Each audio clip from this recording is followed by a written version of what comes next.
6 বছর বয়সের থেকে আবু তালেব 6 বছর 6 মাস বয়সের থেকে 6 বছর 6 মাস বয়সের সময় দাদা মারা যায়। আবু তালেব 50 বছর 6 মাস 10 দিন যেদিন আল্লাহ রসুলের বয়স 44 বছর 10 দিন বাতিজাকে সিনায় রাইখা পালছেন। সিনায় রাইখা ভালোবাসা এতটুকু দিয়েছেন দুনিয়ার কেউ দিতে পারবে না। আমার বিশ্বাস, আমার মন বলে রবের পরে যদি কেউ মুহাম্মদুর রাসূলুল্লাহকে ভালোবাসা থাকে তাহলে আবু তালেব ব্যতীত দ্বিতীয় কোনো ব্যক্তি আমি পাই না। আমার বিবেক বলে, আমার বুদ্ধি বলে, আমার ইতিহাসের পাতা বলে আবু তালেবের চেয়ে বেশি ভালো কেউ বাসতেন। আপনারা আবু তালেবকে চিনেন না? মক্কায় যার উপরে আঙ্গুল উঠানের কোনো ব্যক্তি ছিল না। মক্কা ভূখণ্ডে, আরব ভূখণ্ডে, মক্কা তো দূরের কথা, আরব ভূখণ্ডে কেউ যার উপরে আঙ্গুল উঠানের ক্ষমতা ছিল না। খারাপ দৃষ্টিতে যদি আঙ্গুল উঠাইতো তো পাঞ্জার থেকে সাথে সাথে পৃথক হয়ে যেত। এরকম ব্যক্তিত্বের মালিক 4টা বৎসর বাতিজার ভালোবাসায় পাতা চাবাইছে, অবরুদ্ধ জীবন কাটাইছে। ওলামাকে জিজ্ঞাসা করে, অবরুদ্ধ জীবন। আবু তালেবকে অবরুদ্ধ করবে মক্কায় কোনো ব্যক্তি? মক্কার মাটি এরকম সন্তান জন্ম দেয় না, প্রশ্নই উঠে না। ইতিহাস আমাকে বলে আবু তালেব 4 বছর পাতা চাবাইছে, অবরুদ্ধ জীবন কাটাইছেন। শুধু বাতিজার দিকে দেখা, যতদিন পর্যন্ত জীবিত ছিল ইতিহাস বলে মক্কার কাফেররা আল্লাহ রসুলকে শারীরিক কষ্ট দেওয়ার সাহস করেন না। সবাই যখন বিছনায় ছিলেন তখনও না, মৃত্যু শয্যায় যখন কাতরাইতে ছিল তখনও কেউ সাহস করে নাই।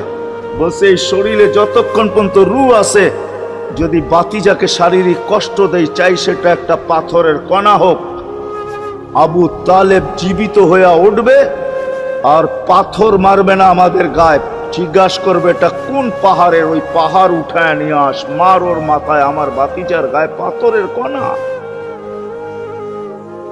এতটুকু ব্যক্তিত্ব, 4 বৎসর পাথরের পাতা যায়। ভালোবাসা যদি শুধু ভালোবাসাই থাকে তাহলে আবু তালেবের চেয়ে কেউ ভালোবাসা দেখাইতে পারে না দুনিয়ায়। হয় এই জন্যই তো আল্লাহ রসুল যার ইশারা পাইলে ভাগ্য খোলে, ইশারা পাইলে, অথচ যার ঘুম 6 বছর 6 মাস বয়সের বাচ্চা যে মাকে হারায় ফেলছে, বাবাকে হারায় ফেলছে, না একটা ভাই ছিল, না একটা বোন ছিল, না আপনজন ছিল, দুজাহানের বাদশাহ যিনি, যাকে তৈরি না করলে আল্লাহ কিছুই করতেন। আল্লাহ আদম আলাইহিস সালামকে বলছিলেন লাউলাহু লামা খালাকতুকা ইয়া আদম, আদম ইনি না হইলে তোমার অস্তিত্ব হতো না। তোমার অস্তিত্ব কেন, কিছুই হতো না। কোরআন তো আমাকে বুঝায় ওয়ামা আরসালনাকা ইল্লা রাহমাতাল লিল আলামিন। এই আয়াত আমাকে বুঝায় আল্লাহর রসুলের রহমতের কোষ্টি পাথরে মনে হয় আরশও তৈরি হয়েছে, কুরসিও তৈরি হয়েছে, এর ছোঁয়ায় তৈরি হয়েছে। রসুলকে আল্লাহ রহমত বানাইছেন, এক কোষ্টি পাথর, এক পাথর, পরশ পাথর, যার ছোঁয়া দিছেন আর তৈরি হয়েছে, ছোঁয়া দিছেন আর তৈরি হয়েছে। তৈরি যখন সব শেষ তখন আল্লাহ ঘোষণা দিছেন ওমা আরসালনাকা ইল্লা রাহমাতাল লিল আলামিন। সমগ্র জগতের জন্য আপনি রহমত। ওই মুহাম্মদুর রাসূলুল্লাহর ইঙ্গিত পাইলে ভাগ্য খুলতো, ইঙ্গিত। আবু তালেবের বুকে তো আল্লাহ রসুলের রাত্র কাটছে। ইতিহাস আমাকে বলে, আমার বিবেক বলে, আমার বুদ্ধি বলে, আমার বিদ্যা বলে। আল্লাহ রসুল গুইসাবকে ইশারা করছেন, সে মরাটা জীবিত হইয়া চিৎকার দিতে দেরি করে না, লাব্বাইক ওয়া সাদাইক ইয়া যাইনা ওয়াফা ইয়াউমিল কিয়ামা। গুইসাব বলতেছিল দোজাহানের বাদশাহ, ইশারা করতে দেরি, আমার ভাগ্য খুলতে দেরি হয় না, কিয়ামত পর্যন্তর জন্য আমার ভাগ্য খোলা গেছে। আল্লাহ রসুল বলছে এত সুন্দর আরবি বলিস, শিখলি তো শিখলি কোত্থেকে, তোকে কিছু আরো জিজ্ঞাসা করি, লিমান তাবুদ, ইবাদত কার করিস? তো গুইসাব বলতেছে ফিস সামাই আরশুহু, ইবাদত তো ওনার করি যার আকাশে আরশ, ওয়াফিল আরদি সুলতানুহু, জমিনে যার রাজত্ব, ওয়াফিল বাহরি সাবিলুহু, সমুদ্রের ভিতরে যার রাস্তা, ওয়াফিল জান্নাতি রহমাতুহু, জান্নাতের ভিতরে যার রহমত, ওয়াফিন নারি ইকাবুহু, জাহান্নামের ভিতরে যার শাস্তি। বলছে মান আনা, আমি কে? বল না। তো বলছে আনতা রাসূল রাব্বিল আলামিন, আপনি সমগ্র জগতের রবের রসুল, খাতামান নবিয়্যিন, আপনার পরে আর কোন নবী আসবে না, আপনি নবুয়তের ঘরের তালা, এই ঘরে আর কেউ ঢুকবেও না, আর কেউ বাহির হবে না, আপনি সর্বশেষ নবী। মান আমানা বিকা ফাজ, যে আপনার গোলাম হবে, আপনার অনুগত্য হবে, শুধু ভালোবাসবে না, আপনার অনুগত্য হবে, তার কপাল আমার মতো খোলা যাবে। ওমান কাযিবা খাবা ওয়া খাসির, যার ইঙ্গিত পাইলে ভাগ্য খোলে। হায় হায়, যার শরীরে টাচ লাগলে ভাগ্য খোলে। আল্লাহ রসুল জুমার নামাজ পড়াইতেন খেজুর গাছের উপরে পিঠ লাগায়া। ওই সময় মেম্বর ছিল না, কে জানি কোত্থেকে মেম্বরের প্রযুক্তি শিখা আসছে। আইসা বলছে, ইয়া রাসূলুল্লাহ, মেম্বর বানায়া দেই। আর কতদিন দাঁড়ায় দাঁড়ায় খুতবা দিবেন, মেম্বরে উঠবেন বসবেন খুতবা দিবেন। তো মেম্বর যখন বানায়া দিছে, আল্লাহ রসুলেরও পছন্দ হয়েছে, দাঁড়ায় দাঁড়ায় আর কতদিন খুতবা দিব। মেম্বরে পা রাখতে দেরি, শুকনা খেজুর গাছ বাচ্চার মতো কাঁদতে দেরি করে নাই। আল্লাহু আকবার। শুধু কাঁদে নাই, সে তো বলতেও ছিল মনে হয় আমার কাছে যে শুধু কাঁদে নাই, বিলাপ করতেছিল সে, কোত্থেকে এই ব্যক্তি আসলো, সে কোত্থেকে এই মেম্বরের প্রযুক্তি পাইলো, আর মেম্বরই বা কোত্থেকে বানাইলো, আমাকে বঞ্চিত করলো তো করলো কেন? আল্লাহর রসুল তার কান্নার আওয়াজে নিচে নাইমা আসছেন, হাত বুলাইতেছিলেন, সান্ত্বনা দিতেছিলেন, তোকে ছোঁয়া দিতে থাকবো, পায়ের নিচে রেখা দিব, তোর গায়ে ছোঁয়া দিয়া মেম্বরে উঠবো। আল্লাহর রসুল শান্ত করতে পারেন নাই। সর্বশেষ যখন বলছেন, তোকে জান্নাতে নিয়ে যাব, তুই দুনিয়া আমাকে খেজুর খাওয়াইতে পারিস না, জান্নাতে নিয়ে যাব, তুই জান্নাতে খেজুর দিবি, আমি মন গোড়া খাবো। তখন যে তার কান্না ঠান্ডা হয়েছে। মেরে দোস্ত, যার ছোঁয়া লাগলে ভাগ্য খোলে। আবু তালেব তো বুকে ঘুমাইতেন, মুহাম্মদুর রাসূলুল্লাহ তো আবু তালেবের বুকে ঘুমাইতেন। শুধু ছোঁয়া না, যাকে কাছের থেকে দেখলে ভাগ্য খোলে। আল্লাহ রসুল ঘুমায় আছে, জাবের রাদিয়াল্লাহু তাআলা আনহু পাহারা দিতেছেন। দূরের থেকে একটা গাছ মানুষের মতো হাঁটতে হাঁটতে আসতেছিল, মাথার কাছে দাঁড়াইছে। দীর্ঘক্ষণ দাঁড়ানোর পরে চলে যায়, নিজের গায়ে জায়গায় লেগে গেছে।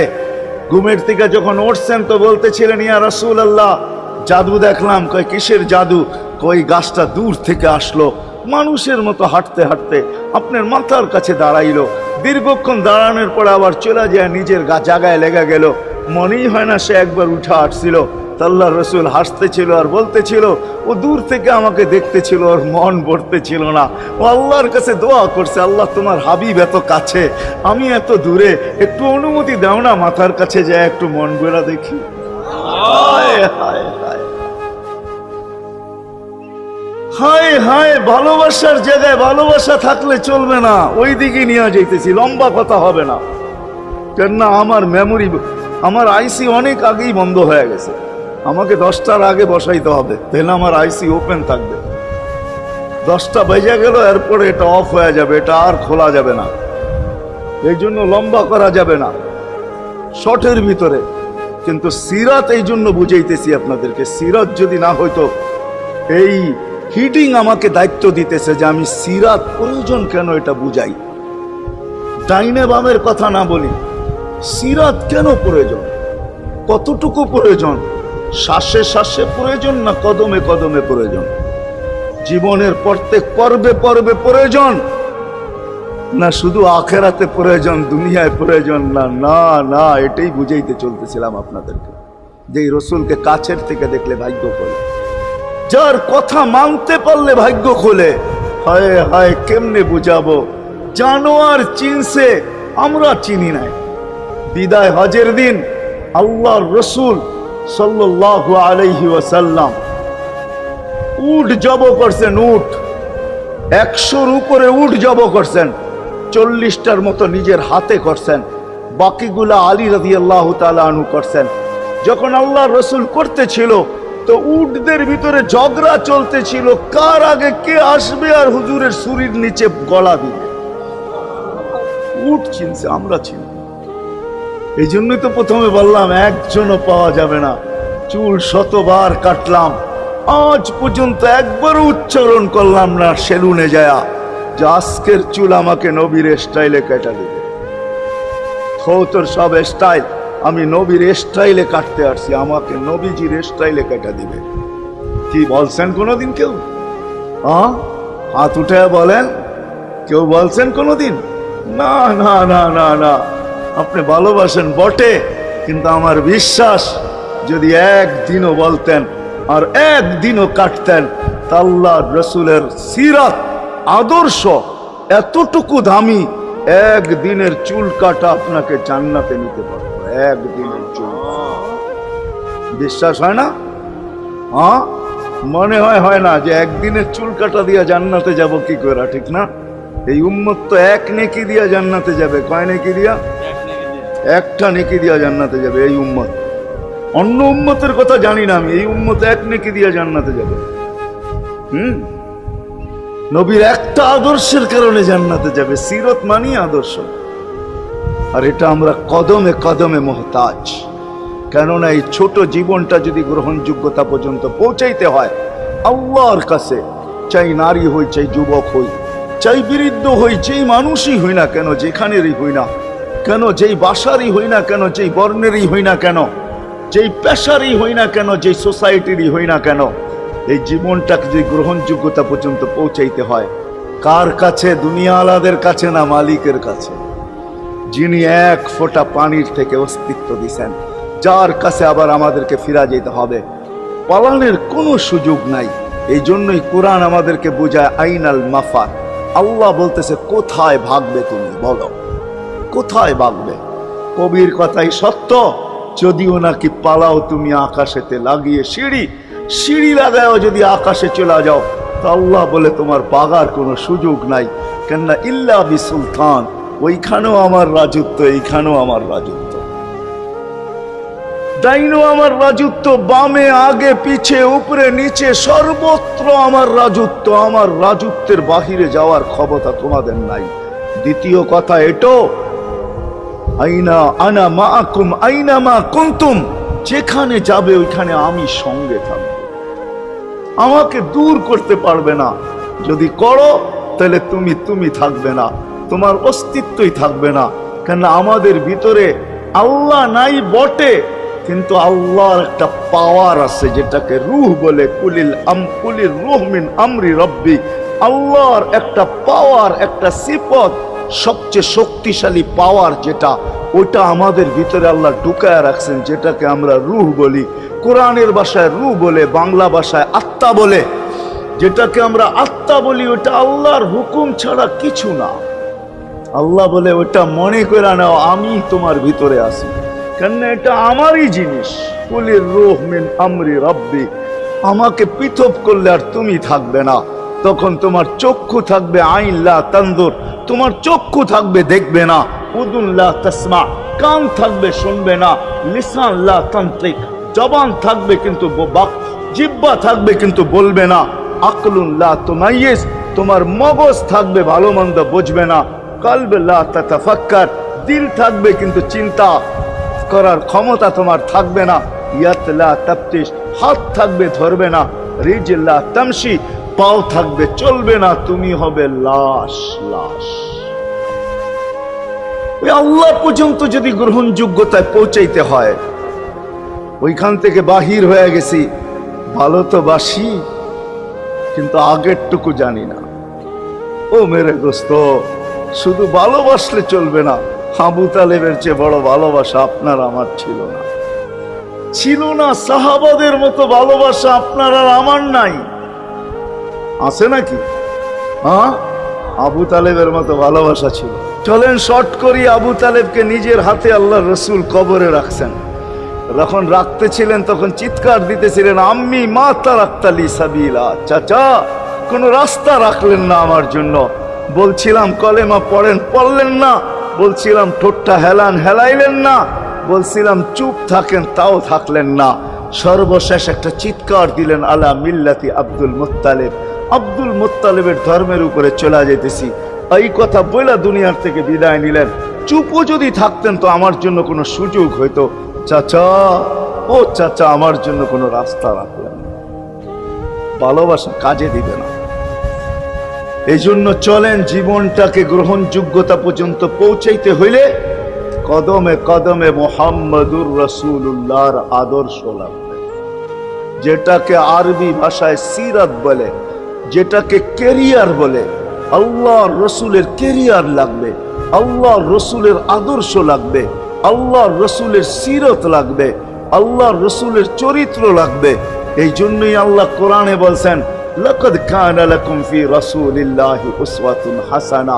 তোমরা লিমান কানা ইয়ারজুল্লাহ, তোমরা যদি আমাকে পাইতে চাও তাহলে আমার আদর্শ সহজ করছেন, কঠিন করেন নাই। আল্লাহ কঠিন করতে পারতেন, আল্লাহ সহজ করছেন। কেননা আসলে উদ্দেশ্য ছিল আল্লাহকেই মানা, আল্লাহকে মানা উদ্দেশ্য ছিল। কিন্তু আল্লাহকে চোখে দেখা যায় না, মানবে তো মানবে কি করে? আল্লাহর কথা শোনা যায় না, তো আল্লাহকে মানবে তো মানবে কি করে? আল্লাহকে তো দেখা যায় না, আল্লাহকে তো আল্লাহর কথা শোনা যায় না, আল্লাহকে ধ্যান ধারণায় আনা যায় না, কোনো ধ্যান ধারণার ভিতরে আনা যায় না যে আল্লাহর আকৃতি এরকম। আল্লাহকে ধ্যান ধারণায় আনা যায় না, বর্ণনা দিয়া শেষ করা যায় না। আল্লাহর বর্ণনা দিয়ে কেউ শেষ করতে পারবে না। কোরআন বড় কিছু আমাদেরকে বুঝাইছেন, অনেক বুঝাইছেন যে আল্লাহর বর্ণনা দিয়ে শেষ করা যাবে না। আল্লাহ শুধু আল্লাহ না, 99 নাম দেখলেই বোঝা যায় যে আল্লাহকে। আল্লাহ শুধু আল্লাহ না, আল্লাহ 99টা পদের অধিকারী। বিদায় আল্লাহ ধরা ছোঁয়ার বাহিরে আল্লাহ মানুষ প্রশ্ন করতে পারে, আপনাকে মানবো তো মানবো কি কইরা, পাবো তো পাবো কি কইরা? তো আল্লাহ আসান করছেন যে আমার নবীর আদর্শের ভিতরে আমি লুকায়িত আছি। ফুলের ভিতরে যেরকম ঘেরান লুকায়িত থাকে, আমার নবীর আদর্শের ভিতরে আমি লুকায়িত। নবীর আদর্শ মানতে থাকবে, আমাকে পাইতে থাকবে। এই জন্যই রাসূলুল্লাহর আদর্শ দরকার, সিরাত দরকার, কেরিয়ার দরকার। আর কেন আপনি আদর্শ মানবেন না? জীবনটাই তো আপনার জন্য আমার জন্য ছিল, ঠিক না? চোখের পানি ছিল তো আপনার জন্য, চিৎকার ছিল তো আপনার জন্য, রাত ছিল তো আপনার আমার জন্য, দিন ছিল তো আপনার আমার জন্য। দুনিয়ার কোনো মুহূর্ত নাই যেখানে যে আপনাকে আমাকে ভুলে গেছেন, এমন কোনো মুহূর্ত নাই। আরশে যাইও আপনাকে আমাকে ভুলেন নাই। যখন আরশে গেছে আমার বিবেক বলে ওইখানে হারায়া যাওয়া দরকার ছিল। মুসা আলাইহিস সালামকে আল্লাহ আরশ থেকে নিজেকে দেখানোর জন্য তাজাল্লি দিছেন। শুধু তাজাল্লি, আকৃতি না, তাজাল্লি দিছেন। 40 দিন বেহুশ ছিলেন, 40 দিন, 40 দিন। অথচ বন্ধু দুইজনে পাশাপাশি বসা, কাবা কাউসাইনি আও আদনা ফাতানা ফাতাদাল্লা ফাআওহা ইলা আবদিহি মা আওহা, পাশাপাশি বসা আছেন। তীর ধনুক থাকলে আপনাদেরকে আমি দেখাইতে পারতাম কতটুকু কাছে হয়েছিলেন। এরকম কাছে হারায় যাওয়া দরকার ছিল। আল্লাহ যখন জিজ্ঞাসা করছেন কি চাইতে আসছেন, আসআলুকা উম্মতি, এইখানে উম্মত চাবো না তো আর চাবো কি? এই সুযোগ পাবো আর পাবো কখন? এই টেবিলে উম্মত না উঠলে উঠবে কোথায়? এরকম কাছে হব তো হব কখন? এত কাছে পাবো তো পাবো কখন? এত কাছে হব তো হব কখন? এরকম পরিবেশ হবে তো হবে কখন? আপনি এরকম খুশি আবার হবেন তো হবেন কখন? আপনি আমাকে ডাইকা নিয়ে আসছেন, মেহমান বানায়া, আপনি মেজবান, উম্মত চাই। আল্লাহ জিজ্ঞাসা করছে এইখানে উম্মত? তো যুক্তি দিতেছে, আনতা রব্বুল করিম আনান নবিয়্যুর রহিম কাইফা তুদাইয়ু হাদিল উম্মাহ বাইনাল কারীমি ওয়ার রহিম। শুরুতে আপনি, শেষে আমি। শুরুতে আপনি রব্বে করিম, শেষে আমি নবী রহিম। দুইয়ের মাঝে উম্মত জাহান্নামে চলে যাবে। আমি আমার মনকে বুঝাইতে পারবো না আমি উম্মত চাই। আল্লাহ সান্ত্বনা দিতেছেন, কাসসামতুল কিয়ামাতা কিসমাইন, কিয়ামতকে 2 ভাগে ভাগ করছি। আমি জানি আপনি একাই চিৎকার দিবেন কিয়ামতের মাঠে, উম্মতি উম্মতি বইলা। আর কেউ উম্মতকে স্মরণ করবে না। নবীরা তো মাকেও স্মরণ করবে না, বোনকেও স্মরণ করবে না। সবাই নাফসি নাফসি বলবে, আপনি উম্মতি বইলা চিৎকার দিবেন। বিদায় কিয়ামত আপনার আর আমার মাঝে ভাগ, আর কারো মাঝে না। সালতো তা সাফি তো সাফা, ওই দিন আপনি চাইতে থাকবেন, আমি দিতে থাকবো। আপনি সুপারিশ করবেন, আমি মঞ্জুর করতে থাকবো। লা ইউখজিকা ফি উম্মতিক, আপনার উম্মতের ব্যাপারে আপনাকে আমি লজ্জিত করব না। কোরআন আসছে আল্লাহর রাসূলের কাছে, আদ-দুহা ওয়াল লাইল ইদা সাজা মা ওয়াদ্দাআকা রাব্বুকা ওয়া মা ক্বালা। এই সূরার ভিতরেই আছে সাওফা ইউতিকা রাব্বুকা ফাতারদা, আপনাকে আমি রাজি করে ছাড়বো। কোরআন যখন নাজেল হইতেন তো কি অবস্থা হইতো ওলামারা জানে। আল্লাহ রসুল ঘামতে থাকতেন, এতটুকু কষ্ট হইতো, কখনো কখনো বলতেন কাদার রু আইয়া খরচ, মনে হয় আমার রুটা বাহির হয়ে চলে যাবে। ওই কষ্টের ভিতরে জিবরিল যখন সাউফা ইউতিকা রাব্বুকা ফাতারদা পড়তেছিল, ওইখানে